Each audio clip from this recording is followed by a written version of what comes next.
AICCയുടെ general secretary കേരളത്തിന്റെ ചുമതലയുള്ള ദീപാജി ഉൾപ്പെടെ അവർ ഡൽഹിയിൽ നിന്ന് തിരുവനന്തപുരത്തേക്ക് എത്രയും വേഗം എത്തിച്ചേരുന്നതാണ്.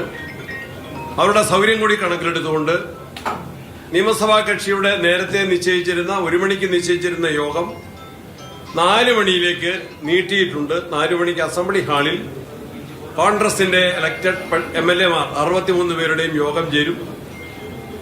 ആ യോഗം ഐക്യകണ്ഠേന മുഖ്യമന്ത്രിയായി സതീശന്റെ പേര് VD സതീശന്റെ പേര് നിർദ്ദേശിക്കുന്നതാണ്. ഘടകകക്ഷി നേതാക്കന്മാരും തിരുവനന്തപുരത്തേക്ക് എത്തിക്കൊണ്ടിരിക്കുകയാണ്. അവരെല്ലാവരും ആലോചിച്ച് വൈകുന്നേരത്തോടെ കേരള ഗവർണറെ കാണുന്ന കാര്യം നിർദ്ദിഷ്ട മുഖ്യമന്ത്രിയുമായി സംസാരിച്ച് തീരുമാനിക്കും.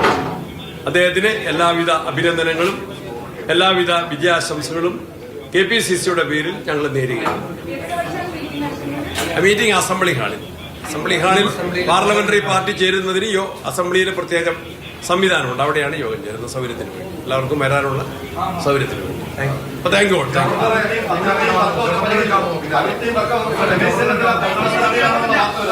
വളരെ ഹ്രസ്വമായ ഒരു ചടങ്ങിന് വേണ്ടി മാത്രമുള്ള വാർത്താ സമ്മേളനമോ? കോൺഗ്രസ് ലീഡർഷിപ്പ് അത്ര ഹാപ്പി അല്ല. അതിൽ ഭാഷയും ശരീരഭാഷയും മുഖഭാവവും അല്ല, ഒരു ചടങ്ങിന് വേണ്ടി പുതിയ മുഖ്യമന്ത്രി കേരളത്തിൽ വരികയാണ് കോൺഗ്രസ് പാർട്ടിക്ക്. അപ്പോൾ ഇങ്ങനെയാണോ? ബാക്കി ചോദ്യങ്ങൾക്ക് എന്തേ മറുപടി ഇല്ലാത്തത്? KPCC അധ്യക്ഷന്റെ ഭാഗത്ത് നിന്ന് സ്വാഭാവികമായ ചോദ്യമാണ്. നിയുക്ത മുഖ്യമന്ത്രിക്ക് ആശംസകൾ. നിയുക്ത മുഖ്യമന്ത്രി എന്ന് പറഞ്ഞാൽ ആരാണ്? കോൺഗ്രസിന്റെ നിയുക്ത മുഖ്യമന്ത്രി അല്ലേ? ആകെ ചുരുങ്ങിയ വാക്കുകളിൽ മാത്രമാണ് അദ്ദേഹം സംസാരിച്ചത്. വീണ്ടും ഇരിക്കുകയാണോ? The decision announced by the All India Congress Committee അത് ഇംഗ്ലീഷിലുള്ള ബൈറ്റ് കൊടുക്കാൻ വേണ്ടി ഇംഗ്ലീഷ് മാധ്യമങ്ങൾക്ക്. വിഷ്ണുനാഥും അദ്ദേഹത്തിനോടൊപ്പമുണ്ട്. കോൺഗ്രസിലെ ശാക്തിക ബലാബലത്തിൽ VD സതീശന് നമുക്കറിയാം വളരെ ചെറിയ പിന്തുണ മാത്രമേ ഉണ്ടായിരുന്നുള്ളൂ. നേതാക്കളെല്ലാം അപ്പുറത്തായിരുന്നു.